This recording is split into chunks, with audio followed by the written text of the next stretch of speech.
Good afternoon and aloha, or good morning in Hawaii. I'm saying good afternoon because this is Congressman Ed Case, and I'm coming to you from Capitol Hill in Washington, D.C., a little bit ahead of you in the time zones. I'm actually sitting in my office in the Rayburn House Office building. And this is another series of talk stories in which I try to reach out to each and all of the folks that I represent. For the past couple of talk stories, I've done it a little differently with COVID-19 requiring us to stay virtual for now, and with so much partnership that I've been engaged in with my state and county government and community organization partners throughout the last year and a half. I've been sharing my talk stories with my partners in state and county government, especially my city council members.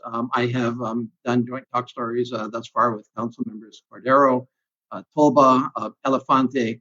And today I am just really, really happy to join somebody that I've known for just a long, long time in state and county government. She was in before I got in, so I was admiring her work in government before I even got close to government. And that is Councilmember Carol Fukunaga, who is here with us today. Carol represents District 6 on the Honolulu City Council. That is a highly urban area that's really the center of Honolulu around downtown. It stretches from Makiki to Aiea, but just some of the communities that she and I represent: downtown Honolulu, parts of Makiki, Punchbowl, Pauoa, Nu'uanu, Alewa Heights, Papakolea, Fort Shafter, Moanalua, Halawa, Aiea, Kalihi Valley, Iliha, Lipi. It's a fascinating district, and she and I share 100,000 constituents throughout our Hawaii. Of course, me and the U.S. House of Representatives, and Carol on the Honolulu City Council. Carol started out really a long, long time ago, even before she served in the Constitutional Convention in '78, which is where she got her start. She went on to serve in the State House as well as the State Senate. Has served now for quite a while in the Honolulu City Council. Focuses on economic development. She's been a leader of technology for decades in our state, and she's somebody that I really think is just a great public servant. And so we're gonna share the next hour plus with each and all of you. Let me just give you a run of show here. First of all, we are going to both give you some introductory time, 5-10 minutes to give you our overview of what's happening from Mark Kuleana. And then we're going to discuss between Carol and myself, I should say Councilmember Fukunaga, but we've known each other a long time.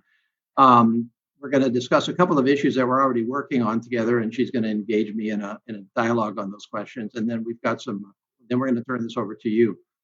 So you can give questions to us either right off of the Facebook page there, and those will get to us, or you can email right now edcase.events@mail.house.gov, mail.house.gov, edcase.events@mail.house.gov. With that, let me give you my report before I turn it over to the council member. We are here on an intense day in Washington, D.C. and on Capitol Hill. We've had somewhere in the range of 12 votes already on the floor of the U.S. House. The order of the day today is appropriations. Appropriations is our annual federal funding outside of COVID-19. We fund our federal government every year through 12 separate appropriations bills. This year, those bills total up to $1.5 trillion. And so a whole range of subjects right across the board: defense, social services, education, transportation, foreign affairs, labor, health, and on and on. And this week and last week, and really over the past month, my appropriations committee, where I've served since I came back to Congress, has been busy putting those bills together, and now we are putting them on the floor for a full vote before they go to the Senate. There are many, many areas of the appropriations bills that are relevant to Hawaii that I've been working very, very hard to direct my attention to, and appropriations attention to Hawaii specific issues. Before I go any further and forget, I would love to invite you to visit case.house.gov, case.house.gov. That is my central website. A lot of information on what I'm up to, my office. There is in the media section several press releases that you can go to get into the details on appropriations. So that's what we're doing today, and we will be doing, tomorrow, and what we were doing all week here. Let me back up a second and just kind of lay the foundation that I like to lay here. First of all, I represent Hawaii's first congressional district, which is half of the state population-wise. My district is really Honolulu proper. It stretches from Makapu'u all the way through central Honolulu, all the way up to Mililani Mauka, Launani Valley, just short of Wahiawa, then back down through Waipahu, Eva Beach, Kapolei, Ko'olina, out to Kahe Point. That's my district.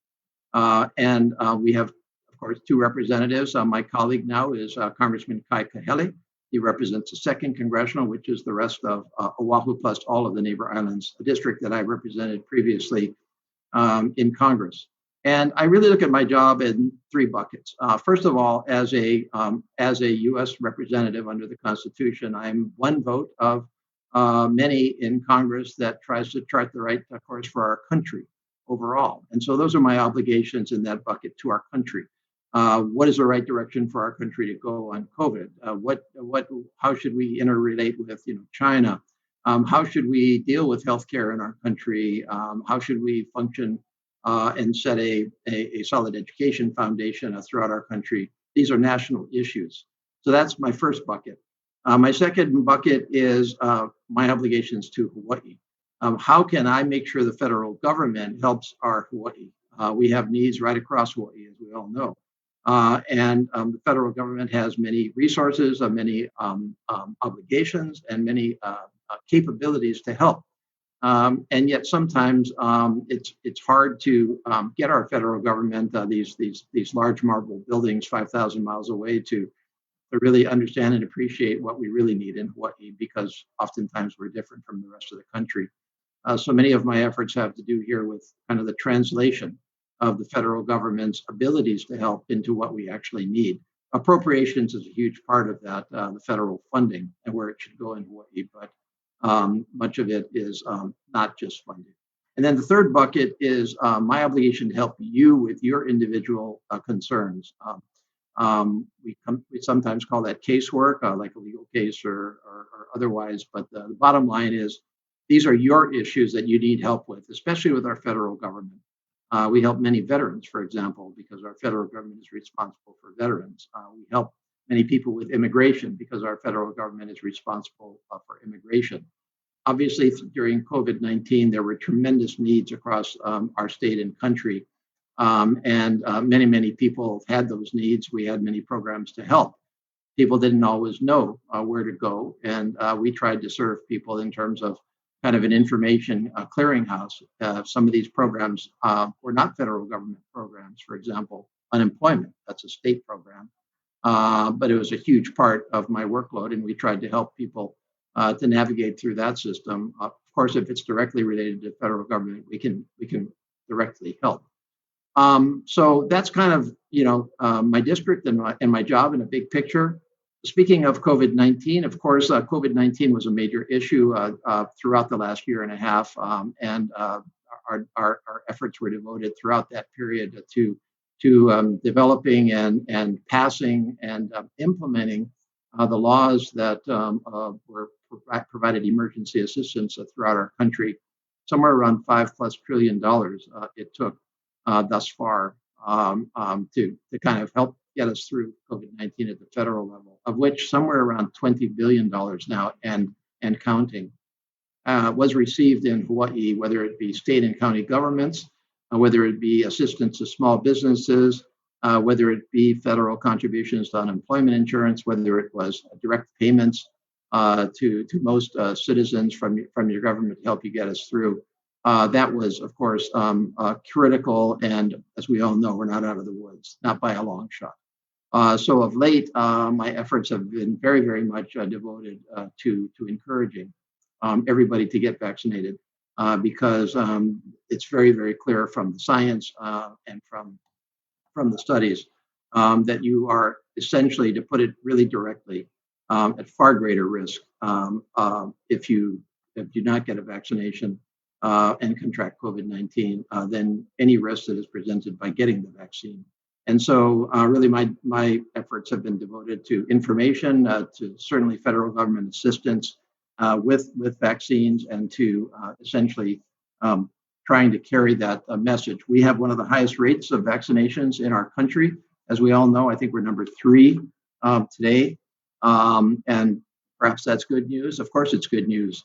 But the fact that somewhere in the range of 30% of adults in Hawaii have not yet been vaccinated, even though they're widely available now, is a concern, because until we get a higher level of vaccination, we are not going to be out of the woods, not by a long shot. So that's my pitch on vaccinations. We can give you more information if you want more information. The final area that I'll talk about in terms of kind of the substantive areas that I've been focusing on over the last couple of months. So the first one obviously being COVID-19, the second one being my appropriations process, which again, as a member of that committee, takes just a ton of my time, but if I do it right, yields a very, very good result for Hawaii. The third area that I've been very, very much focused on that you've all been reading about in the media is the infrastructure bill. This is a major generational investment in our nation's infrastructure, the backbone, if I can put it that way, of our communities and society, proposed by President Biden. It has been passed out in some areas in the House already. It is very, very much on all of our minds now. We're frankly trying to get it out of the Congress in the next few weeks.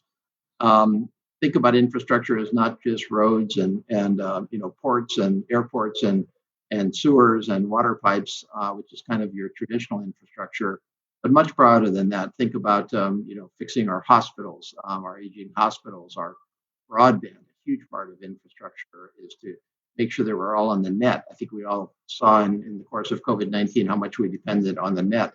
And so this bill is critical to all of us. I am supporting the bipartisan infrastructure agreement that I supported in the House, and that the U.S. Senate has now reached an agreement in principle, at least, to proceed, which is very, very good news, because I think we all want our government to work.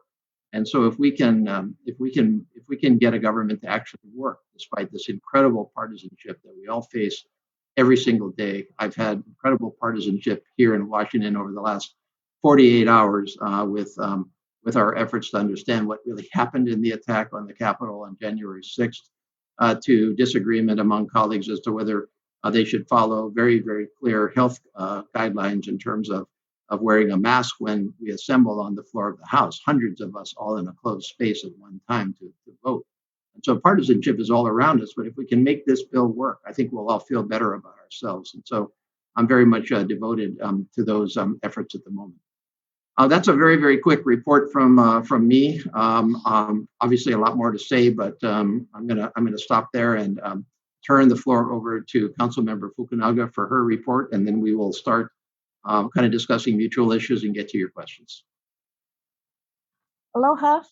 Thank you so much, Congressman Case. It's always very exciting and fun to hear about the latest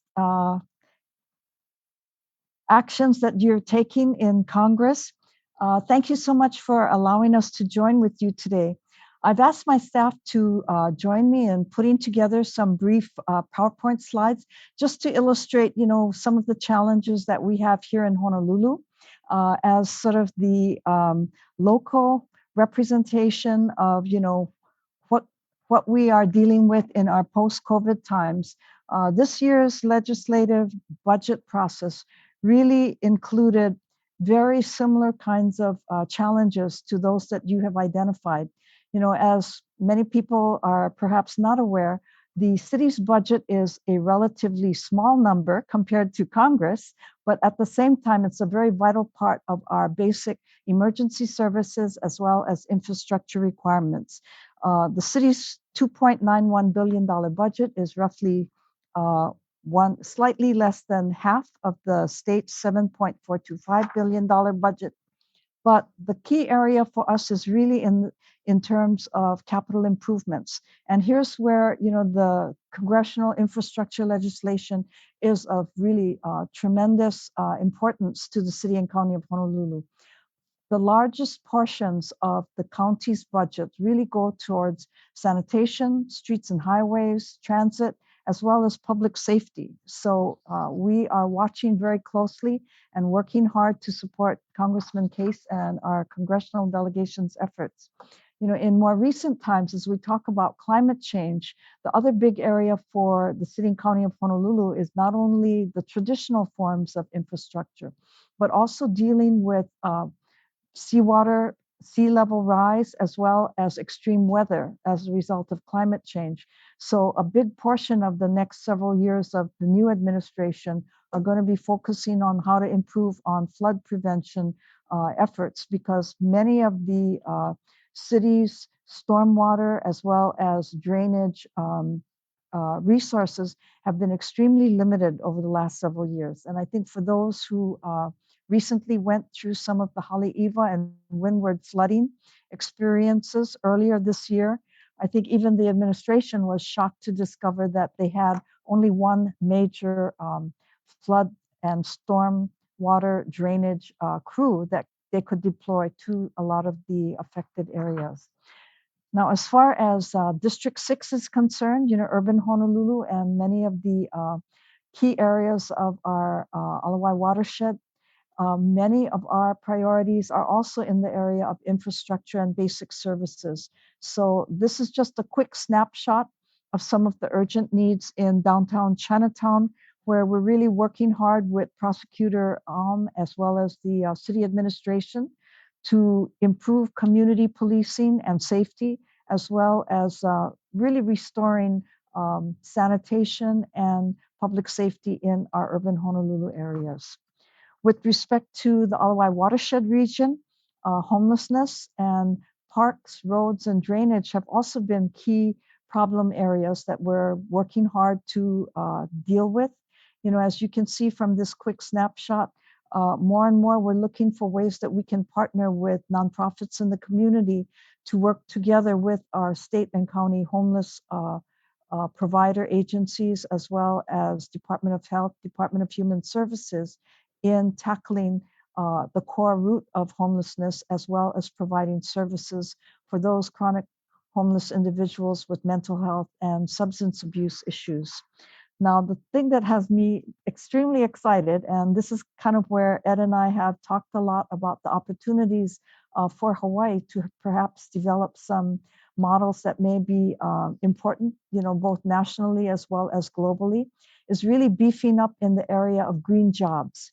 And one quick example to show how, new monies can come with coordinated city, state, and federal efforts is something that happened this year through the state of Hawaii's adoption of Act 181, which creates several temporary positions and training opportunities in Department of Land and Natural Resources.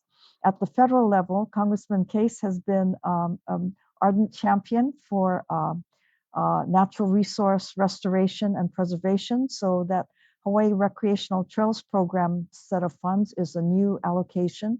In the city and county of Honolulu, we're also looking at ways that the city's allocation of some of its federal funds for sustainable agricultural products can also team up with a lot of what we would like to see in the area of green jobs creation. This is an area that can actually help us quite a bit also in terms of city workforce requirements, since 1/3 of the city's workforce is close to retirement age or is actually has also been retiring. So if you think about the opportunities for retooling a lot of the city and county of Honolulu's jobs, stream maintenance may ultimately become more of a public-private partnership if we look for ways to partner with community organizations and others that have been doing really very innovative things, especially in the windward Honolulu area with some of the fish ponds and other restoration efforts that are going on. So, the teamwork that Hawaii's congressional delegation has long been well known for is something that we really want to parlay into greater opportunities for city and state partners to develop new opportunities as well. So one thing that we have also discovered in the last 15 or 16 months that people have been cooped up at home and trying to stay safe is that parks and green spaces have become ever more critical in terms of the need for places to gather, exercise, or kind of have a respite, from a crowded urban setting. And so this is something that we're noticing more and more in the urban core, where the need for and the demand for additional park amenities has become increasingly loud. This recent survey that was undertaken by Boston University, where they surveyed mayors from a number of cities throughout the country, found that there's an increased uh, incidence of use of parks and green space areas, as well as things that are also very important for public health and safety, which would include biking, hiking, walking, and looking for more ways to spend time outdoors. So one of my pet projects and something that we have talked about with Congressman Case often is for areas like Tantalus Round Top Forest Reserve. This is an area where we believe that federal, state, and county partnerships will actually help us make considerable improvements if we partner with community organizations and private sector partners. The city and state did come up with a corridor management plan in December 2019. And up till now, a lot of the investments that we have been trying to make have been relatively small scale because the costs are quite enormous. But if you think about the opportunities and the benefits that we could develop if we were to work together, this is really one example of a jewel that really is just as important as downtown Chinatown, which is one of Mayor Blangiardi's top priorities. Let's see, the next slide shows you some of the other areas where we have been looking to expand upon community partnerships to address safety issues relating to vegetation. And the last thing I wanted to point out was the City Council strongly agreed with Congressman Case's recommendations during one of our discussions earlier this year. And as you can see, the state of Hawaii is kind of in the lower third of states in terms of the kinds of competitive federal grants that we have been able to obtain in the past. So part of our mission is to expand upon the number of federal grants that we're able to compete for successfully. And we've utilized our budget process this year to develop a grants writing team in the Mayor's Office of Economic Revitalization. And we hope that this type of effort will actually begin to pay big dividends so that we can expand upon not only the number of federal and state partnerships that we can pursue, but also bring about many improvements in urban Honolulu and more. So with that, we are eager to see what kinds of questions those of you who may be participating have for us. Thank you. Thank you so much, Council Member, for that very full explanation. I had to laugh. You've been doing slideshows and PowerPoints long before anybody else, and so you're still doing them. So that's great. I took a couple of things away from your comments there that I think it's important for me to kind of emphasize to our joint constituents. I mean, the main thing, of course, is that when we form partnerships across governments, we do far better than if we go out there and kind of try to be the Lone Ranger.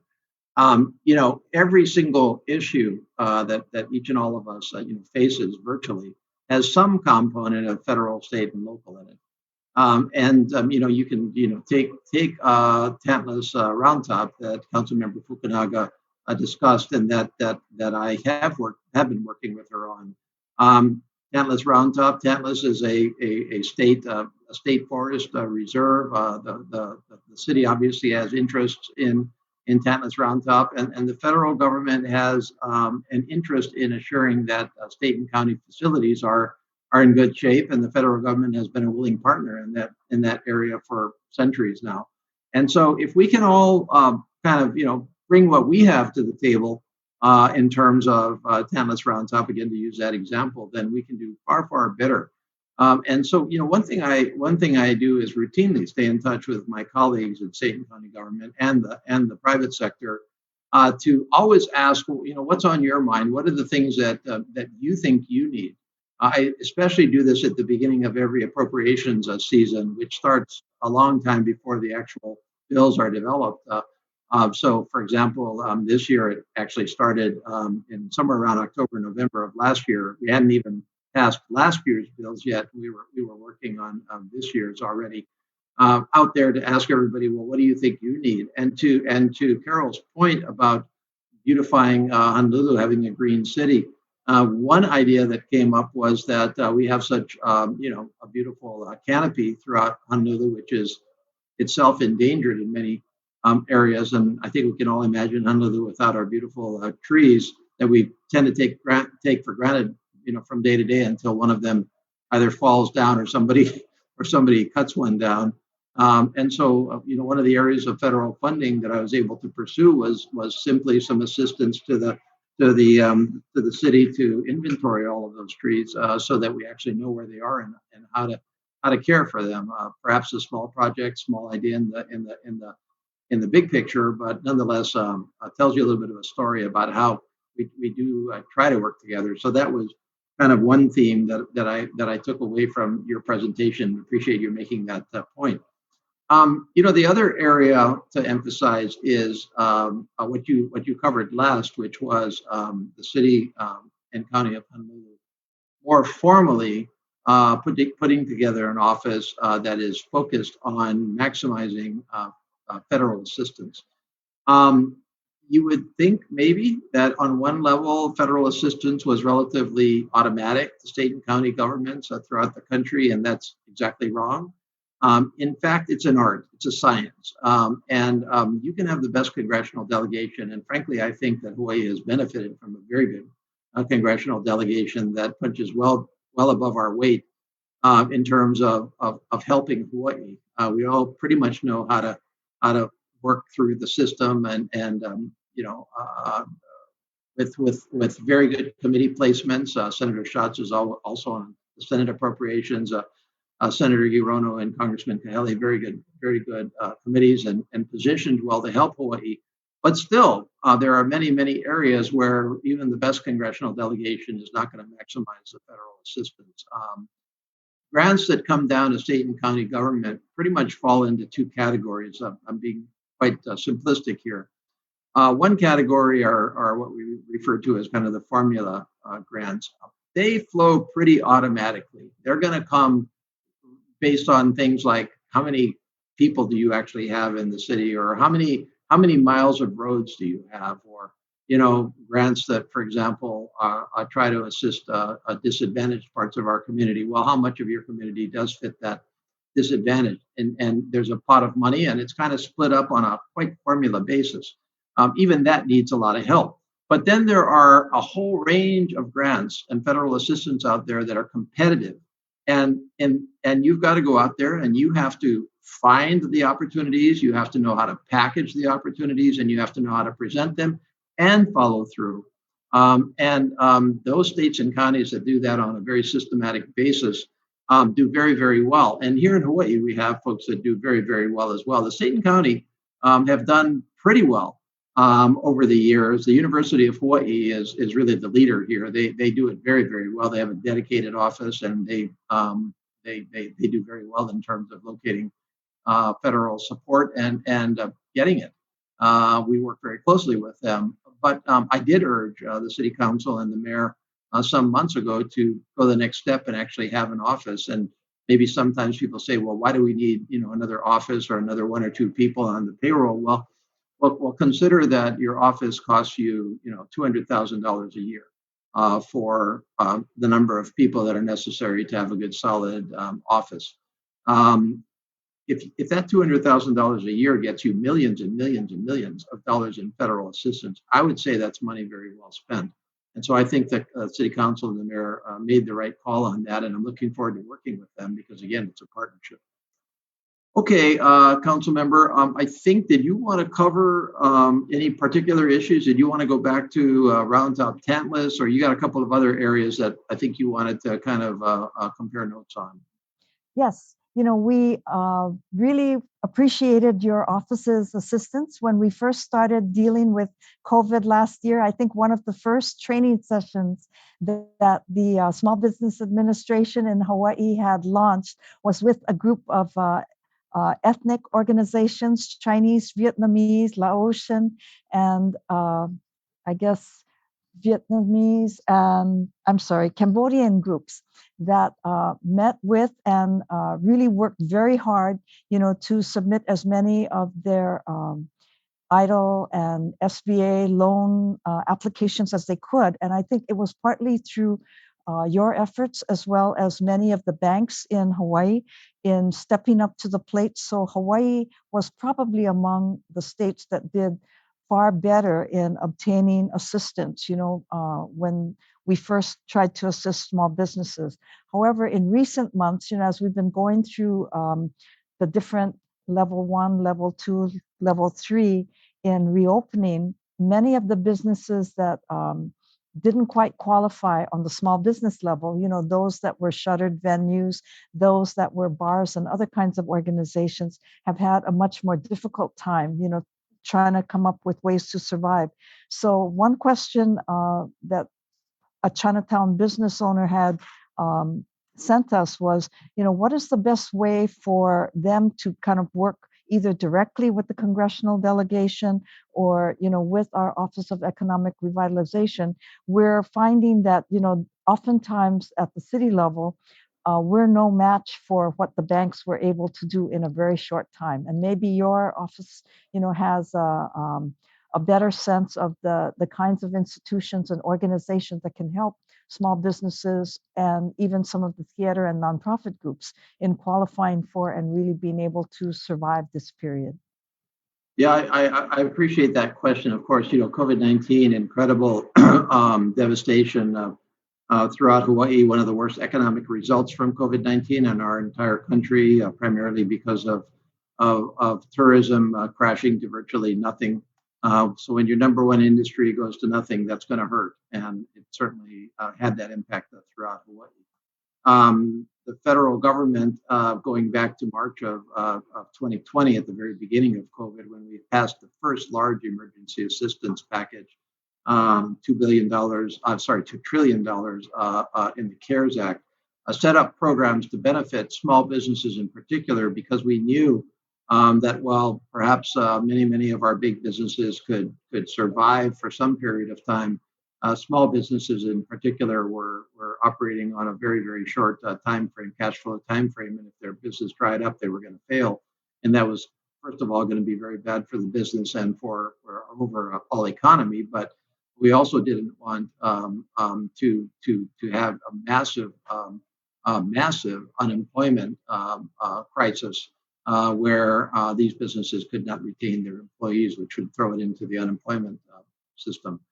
And so we passed the very first program, which was the Paycheck Protection program, which was a loan program to small businesses. Those loans were forgivable, meaning they could be canceled under certain circumstances. And the condition was that they retain employees, that money go to keep employees on the payroll. The main reason wasn't exclusive. And that frankly carried many tens of thousands of our small businesses through a very difficult time. We re-upped that program a couple of times. And although technically it's still out there, many businesses have been able to navigate through because of it. However, we very unfortunately, in my view, did not cover very specific parts of our small business community that needed extra help. They were eligible for the PPP and other small business assistance from the federal government, but that wasn't sufficient. And we're talking here about our restaurants, for example, were particularly hard hit. Our shuttered venues, so our theaters, our museums were sometimes not eligible many of our bars were not eligible because of technicalities in the law that were very frustrating. So we came back with very specific programs. The Restaurant Revitalization Fund was one of those programs. We also had the Shuttered Venue Operators Grant Program, which was very specific to businesses, including probably the ones that you're referring to in Chinatown, which would fit this bill. And we had quite a few businesses in Hawaii that were able to access the Restaurant Revitalization Fund and the Shuttered Venue Operator Grant Program at the federal level. However, the demand in our particular economy was so great that those programs ran out of money quite quickly. And they have not yet been renewed, although I and many other members of Congress are trying to refund them, trying to renew them. And I think that's the right thing to do. People are still in quite desperate way on many of them. And frankly, some people just weren't fast enough to apply. And those that kind of were better prepared to apply right away did get assistance, but those that were not perhaps as able to access the information or the expertise sometimes to apply, although we tried to make it easy, did not get there in time. So that's not okay with me. And so we are trying to provide additional assistance, and I'm hopeful in the next couple of months we'll be able to do some of that. In the meantime, what we did was we tried to cover for some of this because at the federal level, we can't anticipate everything that's going to happen in every state, every county out there. So we tried to give the state and the county governments money for their own discretionary purposes. We gave billions actually that came to Hawaii state and county government. The city council and the city and county of Honolulu, as well as the other counties, I think did the right thing, and you provided your own assistance to businesses. So the assistance was massive. It was used. It was necessary.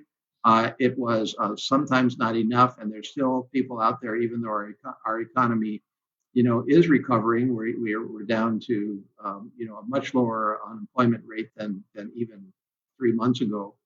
Many more businesses are open. Still, there are many that are hurting out there. So to the question, Carol, the first, anybody can contact my office with questions on this. First of all, we pretty much know what the answers are at this point. So case.house.gov is my answer, and I'm sure you would say the same. And if you need to refer people to us, that's fine with me. Okay, great. Well, additionally, I did want to let people know that the City Council has a hearing this afternoon between two committees, that will be talking about the city's allocation of federal ARP funds and how we would like to really deploy them as solidly as possible to assist both businesses as well as individuals. So for anyone who is watching us on Facebook Live, stay tuned this afternoon at 1 o'clock. We do have the next round of discussions, and we are working hard to keep up with the congressional and Treasury deadlines, because we do know that the city has to submit a plan as of next week. And so we intend to, thoroughly discuss a lot of the priorities that both Congressman Case and I have talked about, because to me, in a lot of ways, it is hard to talk about, recovery without also making sure that small businesses are part of that mix. It's been a really tough 2020 and 2021 for a lot of different organizations and businesses. So we hope that both the increased vaccinations as well as what we hope will be more testing capabilities will give us the wherewithal to really knock out COVID in Hawaii as quickly as we can.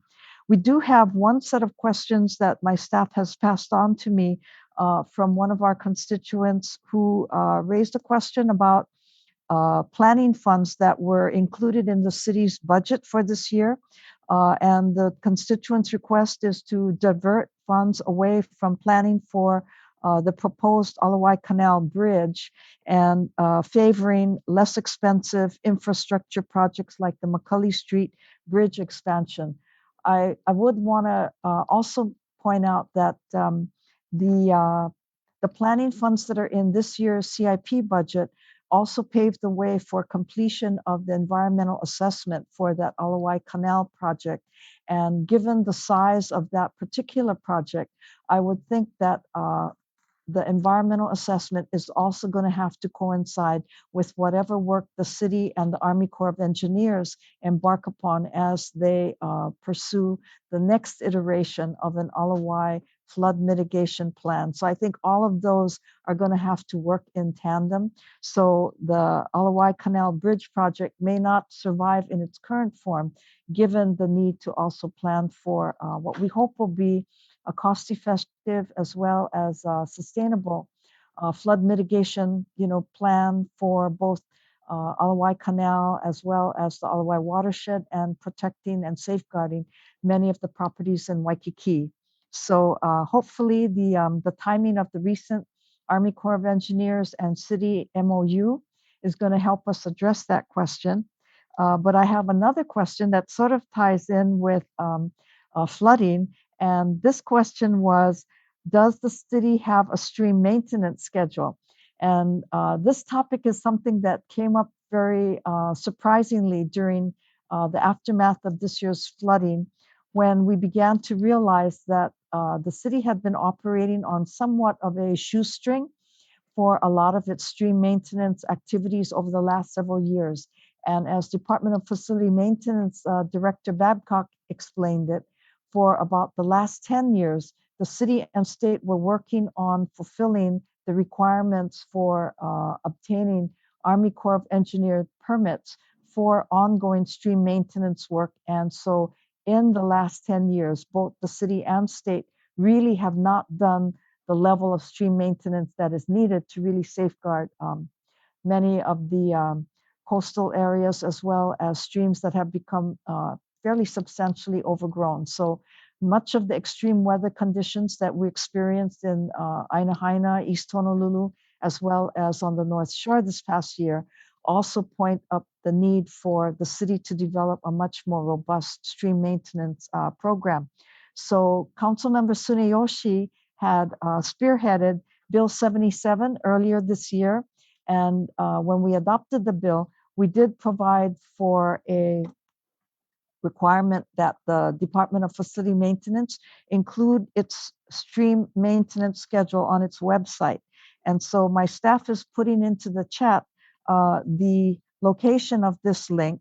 And as we kind of go forward, we expect to work much more closely with the administration in providing additional resources as well as positions to be able to develop a much more robust program, because that sort of 10-year interim period during which the city and state were not doing as meaningful maintenance job as we could have been doing has made us very vulnerable to some of these recent flooding events. Let's see. Well, I guess. And Councilmember, let me just comment on that that general subject, because I think again that makes a point that I think we've both been trying to make, and that is, as we work together as partners, it's just much better. Flooding is a real risk, of course, to the city and county of Honolulu as well as to the rest of the state. We have seen that. We are seeing extreme weather. It is not some accident that this is all happening. We in fact are seeing climate change, and that's the reality. That is the reality. Science tells us that, and we can choose to deny it, or we can choose to acknowledge it and acknowledge the changes that it requires of all of us. One area is certainly in flood control and anticipation of flood control. It's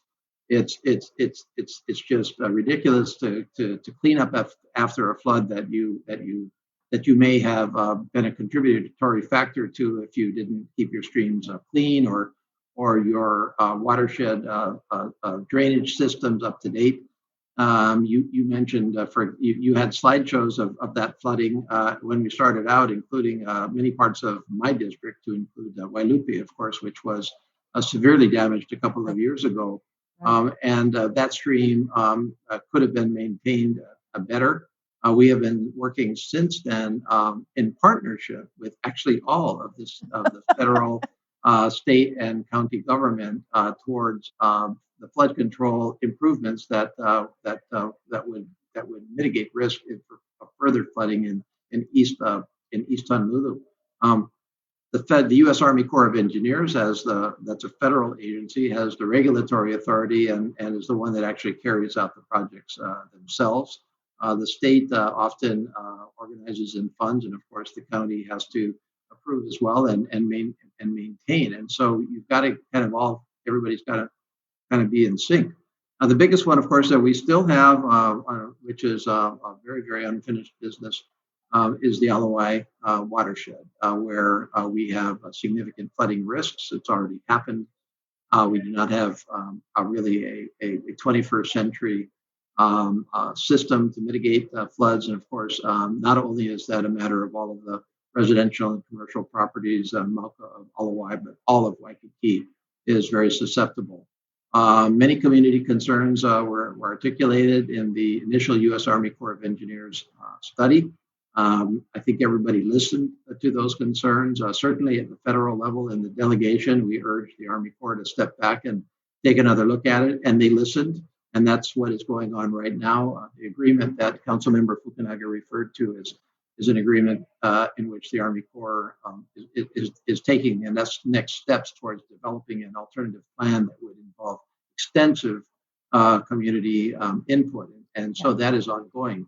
And finally, I would mention, going back to infrastructure, that so many of what we're talking about here, these are huge projects. They're very, very expensive. The LOI flood control project was initially priced at $300 million. Then the U.S. Army Corps of Engineers came back and said, well, if we address all of the concerns and modify the entire plan, we're up to 500 million plus. That's a huge amount of money. And so these are large projects, and oftentimes the city alone or the state alone, very difficult to pull them off. And so this federal help in the infrastructure bill that we're working on now is really critical. And in that bill, which is I hope to get from the Senate as recently as soon as next week. $1.25 trillion, so a substantial amount of that would end up in Hawaii. We've tried to leave that pretty loose in terms of how the state and counties want to allocate it. And so I'm very hopeful that the bill will pass and that state and counties will make the right decisions. And if they're not, then I'll be behind closed doors, I guess, trying to suggest as much, because certainly I have my own views on where it should be used. Going back to one other subject while we're at it with the U.S. Army Corps, I've been able this year for the first time in over a decade to designate federal money funding to specific projects throughout my district, community project funding. Very closely controlled. These designations have been abused before. We've put pretty good guardrails around them this time. They're fully disclosed on my website, case.house.gov, together with all of the support I have from the state and county governments to ask for them. I mentioned one of them, which is the tree inventory. Right. Another one is to start down the road on a major improvement to Honolulu Harbor by the U.S. Army Corps. Right. And then to your green Hawaii approach there, Councilmember. Two other projects to note. One is to improve the recreational trails on Oahu, where so many of us, want to go out and, get away from the city a little bit and enjoy nature. And the other one is the Leeward Bike Trail, mostly in Councilmember Elefante's district, where we were able to fund a substantial federal match to that program. So back to infrastructure and state and county government funding. Well, one question I just received is, what kinds of green jobs are we talking about, and how can residents begin to get involved in a job search or employment opportunity in that sector? And so I'm going to ask my staff to put in the chat, the Act 181 reference, which talked about positions in DLNR in areas like natural resource management, agriculture, conservation, renewable energy, and other sustainability professions. That plus the resolution that the city council adopted.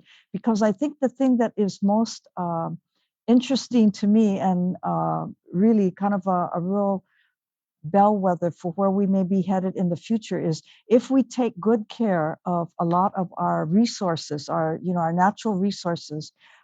This also helps to protect our watershed, and it also helps us in ensuring that climate change impacts will be lessened. So, this whole notion of green jobs is something that the youth have been advocating for.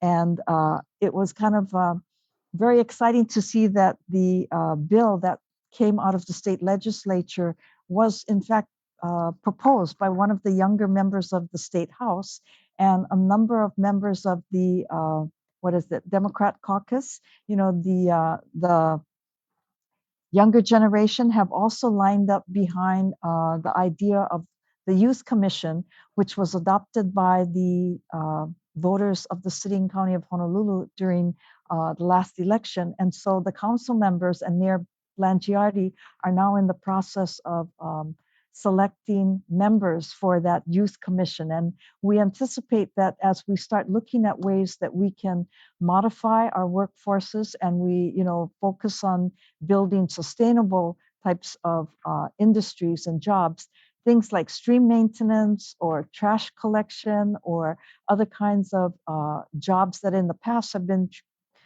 treated pretty much as very low-level, entry-level jobs are now going to be looked at as more conservation and resource management types of jobs, where we're really looking to build partnerships with community organizations and others.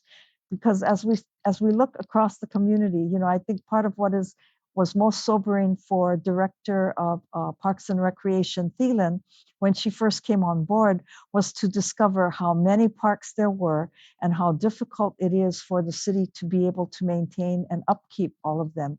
And so, in the same way that we have promoted adopt a stream or adopt, a park types of projects, where people come in and help clean up, help beautify parks on an ongoing basis, we said we should really be looking at ways that we can develop longer term partnerships where we're really looking to encourage stewardship in a way that Department of Land and Natural Resources, has been focusing on in the past, but has never really had enough money to do it from a state perspective.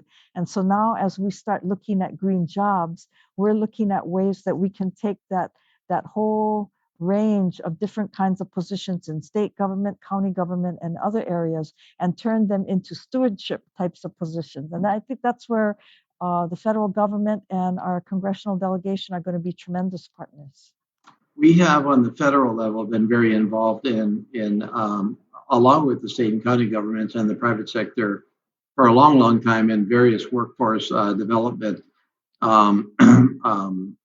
programs and efforts to support people that essentially need to either train up for really new jobs or switch jobs where they are in dislocated industries, meaning industries that were severely impacted from an employment perspective, where you really needed to acquire a different set of job skills in order to stay in an industry or advance an industry, or for that matter, switch over to another industry. And I, as we have seen in spades in COVID-19, those programs are critical for folks that were severely impacted by COVID-19, and their jobs may not exist as they existed before COVID-19.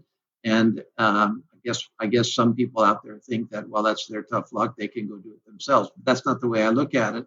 Nor, for the matter, over decades in general has our federal government felt that. We have felt that we should collectively try to help ourselves collectively to develop the workforce, to retrain it, to retain a skilled and capable workforce for our own family purposes, but also to maintain a strong economy.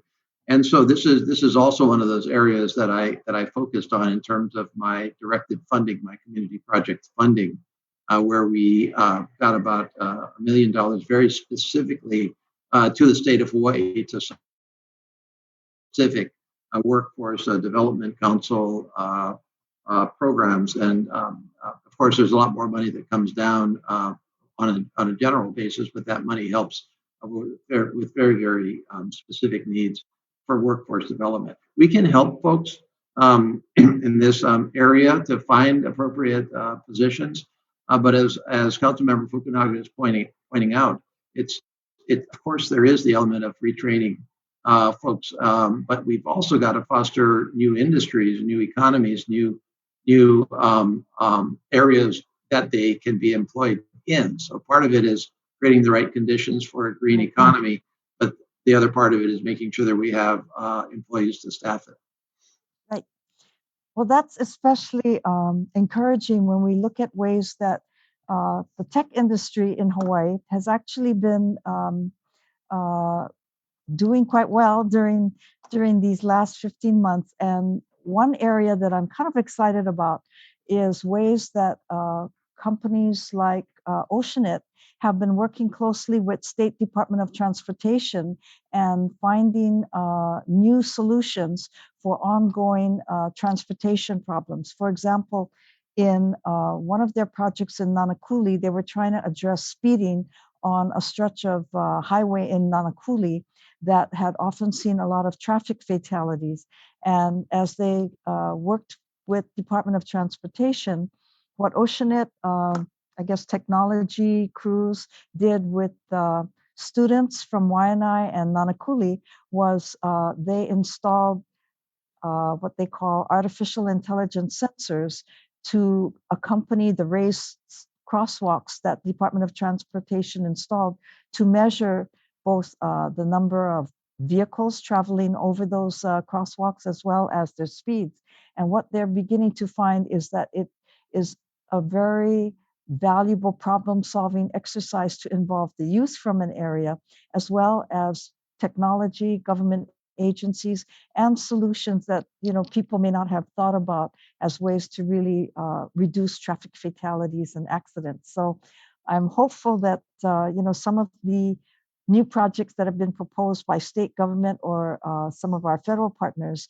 For example, there's one called the Red Light Pilot Project that is scheduled to be underway fairly soon in urban Honolulu, where people who run red lights will receive citations, as a result of technology installed traffic cameras that will be monitoring a lot of this activity. So in some respects, maybe the use of technology can help us divert human labor into areas where we can come up with many more opportunities for conservation and stewardship in ways that we haven't been able to utilize before.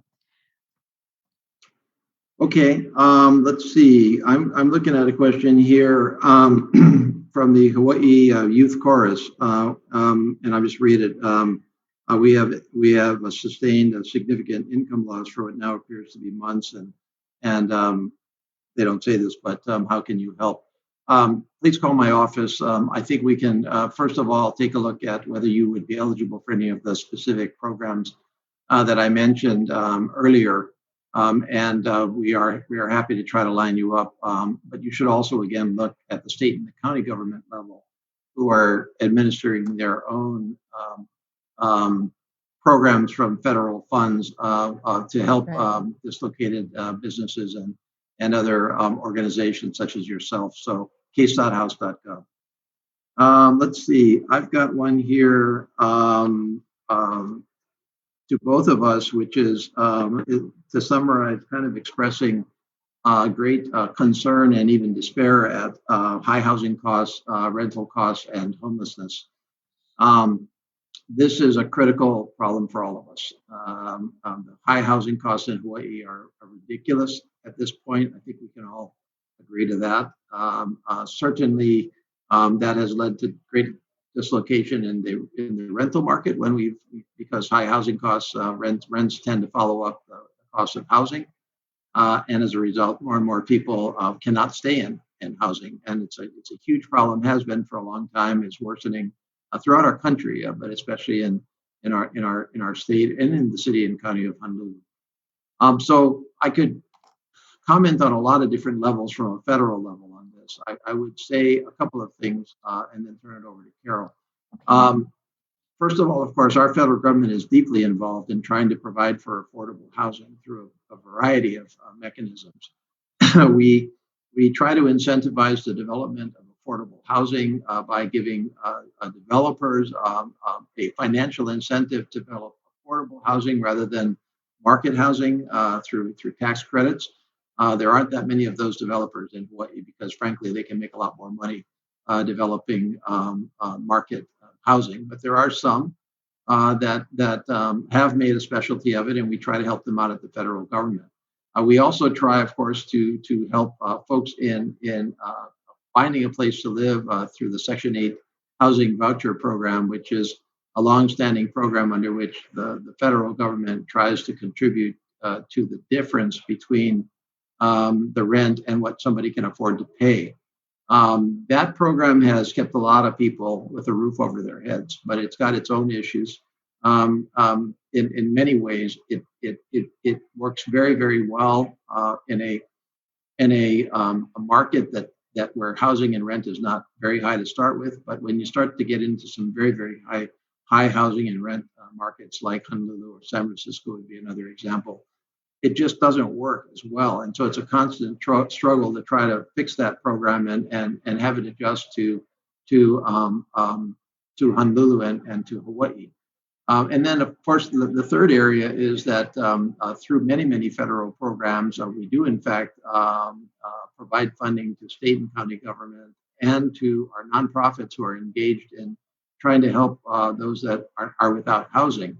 Many of whom have mental health concerns and needs, and would find it difficult to live in, with a roof over their head, even if one is available for various reasons. I've been out on the annual homeless count that is conducted once a year by our federal government, and been into the communities and talked directly with folks. And in other ways, and it's very, very hard to reach. Our veterans have a homeless issue, many of our communities. And so these federal government programs always need to be strengthened. We were able to plus them up during COVID-19 with emergency assistance because we did see a spike in homelessness. But they need to be constantly supported. I will say, maybe I'll put you on the spot slightly, council member, but many of the options to address high housing costs and homelessness lie with state and county government because you have control over how land is used in Hawaii.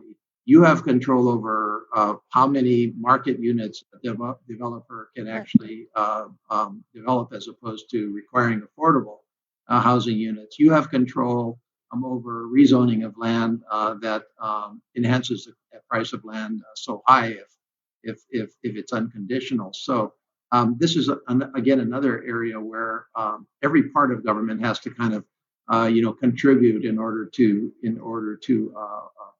try to get to a good result. But I'll turn that over to you to see what you're up to. This is on everybody's minds. Right. Well, I think for the city, very clearly the focus on homeless services and housing is one of the biggest areas because the traditional model in the past, shelters and facilities that housed a number of people in fairly close quarters became, unworkable. And so part of where we are looking forward to the new initiatives that are being rolled out by the city administration include recommendations that Office of Housing Director Krucky has made, where they are also looking at some relatively short-term, but almost like, I guess you would call them kahale or village-like clusters in different regions and neighborhoods as ways of at least getting people into something that is safe and sanitary so that they have a roof over their heads. There's a number of models that we have seen in recent years, in Waianae as well as on the windward side where different kinds of either pallet shelters or structures that have been contributed through the nonprofit construction and housing industry have demonstrated, the feasibility of smaller scale housing villages for groups that were in, I guess, locations where they could actually make a go of it. Now, I know there's been one recent example of a Korean church that had tried to house a number of homeless individuals that were willing to work on their farm and, receive housing and support as part payment for that. I guess the structures that were originally being utilized by that church were not in compliance with city zoning requirements, but in view of the I guess the contribution that the church was making to the broader community, Department of Planning and Permitting has agreed to work closely with the church to find suitable ways of addressing some of the zoning requirements in a way that also will give the individuals access to housing. The one area that I think is a sort of a bright spot at this point for us as we're looking at ways of providing additional crisis or detox beds for homeless individuals who have chronic conditions, either with mental health or substance abuse, is the recent opening of the new wing at the Hawaii State Hospital. As part of our partnership between Governor's Coordinator on Housing, Morishige, and Office of Housing Director Kraki, a lot of what is very really inspiring at this point is that they're accelerating ways to bring other departments into the discussion and looking for ways to expand the number of detox and crisis beds that are available. So some may be, among those that are being provided at the new wing of the Hawaii State Hospital, but we're also waiting to see how many additional beds are going to be opening up at Leahi and other locations throughout Honolulu. So I think it's sort of this notion of, many hands make light work, where in the past, there may have been more of a focus towards a centralized type of housing solution or services solution. Now there seems to be an acknowledgement that we really need a lot of regional clusters to be able to distribute both populations as well as make it easier for people to find creative partnerships. One area that we're kind of excited about is the willingness on the part of city administration to partner with social services and nonprofits within specific communities who may be also able to work with homeless services providers in ways that are going to be very beneficial in particular neighborhoods. So say, for example, Kokua Kalihi Valley has been a very strong partner in the Kalihi Valley and Kalihi Palama neighborhood. They are among those that have been working very closely with other nonprofits that have specific ties, say like We Are Oceania or other individual organizations that have a particular client base that they can work more quickly with in trying to assist them into housing and services. So that's kind of another bright spot. I think overall, though, we are just going to have to look at infrastructure rebuilding as part of our mantra. And as we look at the areas where the state and county have a lot of land available in the neighborhood of existing TOD districts or transit stops, whether we have transit coming to those locations or not. And the question is how quickly can we mobilize around affordable housing developments that we can build on state and county lands? And so I think at least for the areas where train stations have already been completed, many of those locations also are good locations for us in terms of affordable housing. So whether Kapolei, Waipahu, also in the area that is close to Pearl Ridge, there are a number of properties that we have been encouraging state and county agencies to move more quickly on. You probably have been following the progress on the Aloha Stadium site, where there's a lot of discussion about affordable housing in that location. And with transit or other kinds of transportation alternatives, that would seem to be another area where we could make a big dent in some of our affordable housing needs. Okay, another area of necessary partnership. I've got a question here, Council Member. 2 weeks ago, the Department of Health concluded that the Navy had not met its burden of proof that it can safely operate Red Hill. Water security is undeniably on the line, and we cannot wait for a proposed secondary containment system or until 2045. What steps will you take to protect the water's primary source of drinking water and shut down Red Hill? Very, very difficult, very controversial issue that I've tried to be very straight with everybody that I've talked with about. And to Anna, who wrote me, if you will contact me at case.house.gov or ed.case@mail.house.gov, together with anybody else that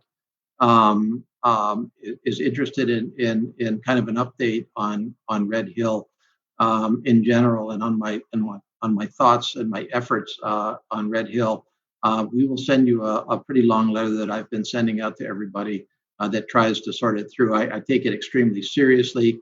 As you pointed out, this is currently the subject of a contested case hearing over a permit by the Navy to continue operating Red Hill, which is a critical part of our national defense infrastructure here in Hawaii, but which is also a fuel storage facility sitting over our aquifer with attendant risks that is going to be decided by the hearing officer in presumably a few months. And so we will know a lot more once the hearing officer sorts through everybody's arguments. What you pointed out was an argument by the Department of Health, which I take very seriously, but the Navy has a different view of that. And so I personally would like that hearing officer to reach that conclusion on that permit. From my perspective, I've devoted a lot of time and attention in the Appropriations Committee to Red Hill. Hundreds of millions of dollars have been spent in monitoring in recent years, in monitoring and upgrading both the tanks themselves and the infrastructure around the tanks. You referred to secondary containment, which is the possibility that we could develop a technology that would essentially add another tank layer so that any leak from the first tank would be captured before it got through the second tank. And frankly, I think we should pursue that because although some people, perhaps yourself, don't believe that that's a feasible alternative, I don't want to roll it out yet. I want to see if it can work. Eventually, if it cannot work, the Navy has already said they're going to close those tanks down in time. And I think if it can't work and the safety concerns cannot be satisfied to scientific high standards, then it should close down. But for myself, pending that my commitment is to accelerate that process and to see what the hearing officer has to say. That's of course in both of our districts, council members, so it's of concern to everybody. Well, certainly for the city and county of Honolulu, the Honolulu Board of Water Supply has taken a very proactive role in many of the discussions. The city is part of the contested case hearing, and the council has endorsed the Board of Water Supply's position throughout the last 3 or 4 years since the earlier spill in 2014. So we would support, whatever steps we can take to either find alternative locations for above ground solutions as well as secondary containment. But I think it is something that the city, the state, and our federal delegation and agencies are going to have to partner on. We do know that in some states, there have been successful efforts to relocate underground tank storage into above ground tank storage, and that has, attracted a lot of attention here in Honolulu. So I think at this point, the State Department of Health is looking to conclude its evaluation fairly soon. And I think once that happens, then we owe it to our community to all move forward together. Okay. All right, I got 1 or 2 more questions. Do you have any on your side? We have a question about, let's see, homelessness. I think we've covered some of that. One of the other questions that we had was whether or not we have done enough to take precautions to prevent further COVID infections. I think today's afternoon hearings are going to have a lot more detail, on that topic. So I'm going to encourage some of the viewers to stay tuned for our 1 o'clock committee meetings, and hopefully we will cover some of that during this afternoon's hearings. Let's see. Well, you have a question? That would be great.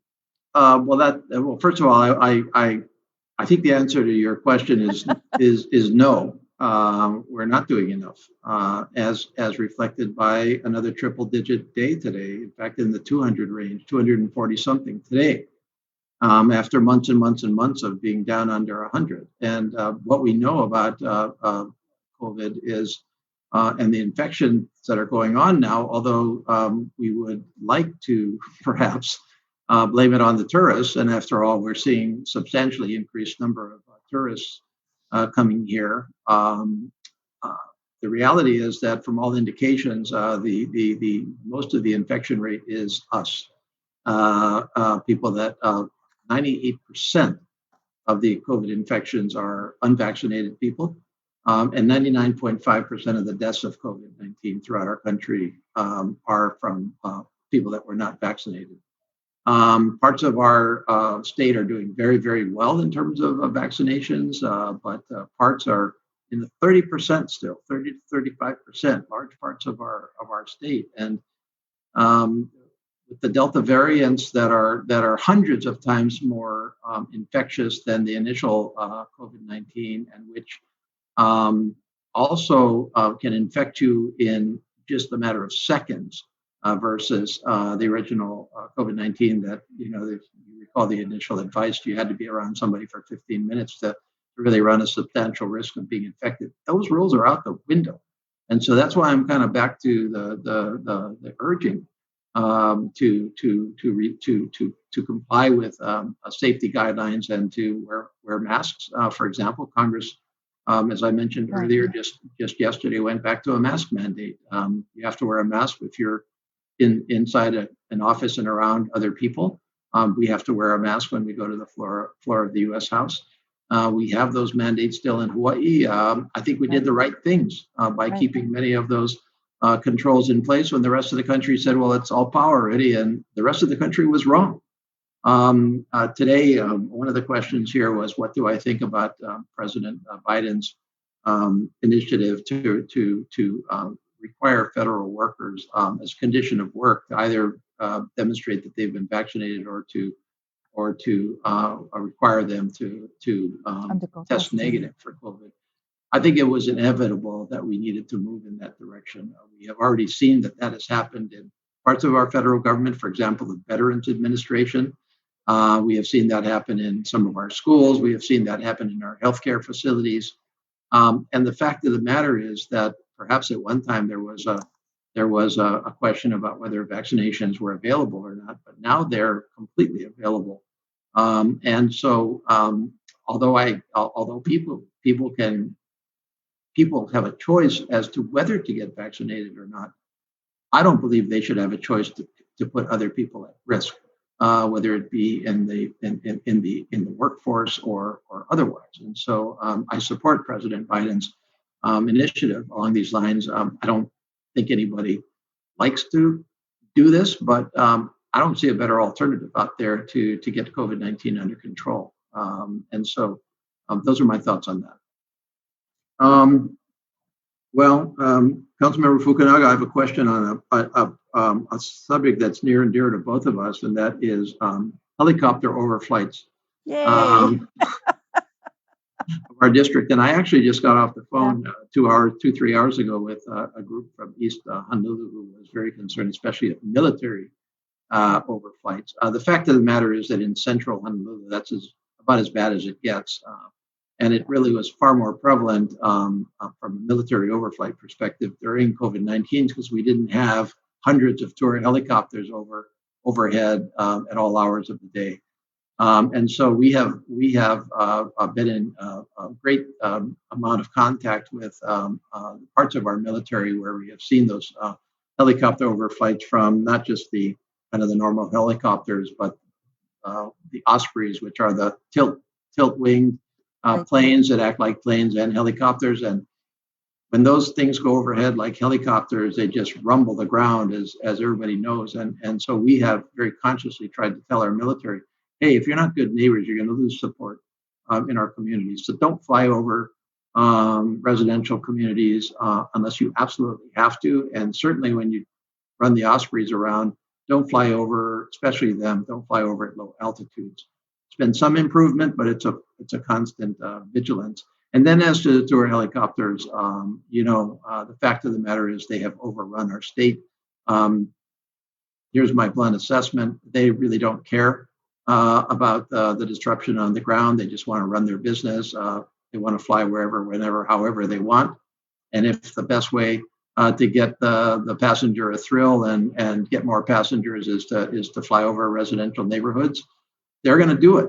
And so the only way, really, from all indications, are not going to voluntarily adjust their business model to take care of hundreds of thousands, millions on the ground who are impacted by their operations. I am trying to change federal law to allow you at the state and county government level to have a far greater level of regulatory power to limit their disruption. I'm not trying to wipe them out, but I'm trying to get them to pay attention to the consequences on the ground. We need everybody's help on that. The city council has been very, very helpful. You have supported my efforts and others. Our neighborhood boards have done the same. Many residents have done the same. We need you to continue to do that by where you can and are willing to do so. When tour helicopters or any helicopter disturbs you, there are noise complaint lines that you can go on, and we encourage you to do that. Well, thank you so much for that update because we recently received 2 more complaints. So this is something that pops up with regularity, throughout the year. So if community participants can activate, the support levels, that would be great. Okay, well, I think we've kind of winding down here, council member. We've had a bunch of. I think that's it for my questions. Do you want to say a few things in conclusion, and then I'll wrap it? Okay, happy to kind of identify some of the ways in which this is kind of a demonstration of new technology that we're very interested in pursuing further. In fact, one of the things that I was mentioning to your staff is that the City Council is finally on the brink of embarking on a pilot project where we would be using similar kinds of legislative workflow software to help us better serve our constituents. And through this virtual town meeting type of format, we're also looking at ways that we can more directly communicate with people in a way that's safe for them, as well as promoting greater levels of accountability. So thank you. You've been a great demonstration for us, and we look forward to be able to undertake a lot more partnership activities together. Council member, how can people reach you if they need to? Oh, I'm sorry, I forgot it's www.honolulucitycouncil.com, or my email address is cafukunaga@honolulu.gov. Okay, great. Well, it's been such a great partnership with you, and yes, we've gotten used to talk stories as we're doing it over the last year and a half. Unfortunately, with COVID coming back, I was hoping that I could go back to in-person talk stories, which was what I most like to do.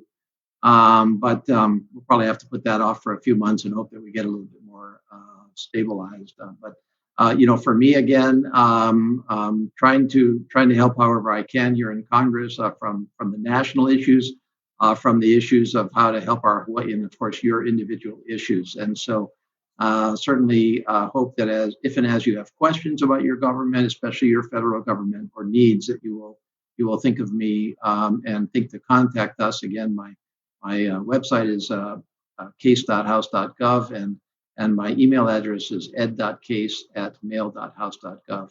And council member, I'm going to conclude because as you talked earlier about how you've been working on the new economy for a long time, I remember that one of our mutual friends just sent me a picture of the two of us together with some other characters. I think this was vintage 22 years ago or so. I'm sorry, it's not going to really show up very well, but I'll give it a try anyway.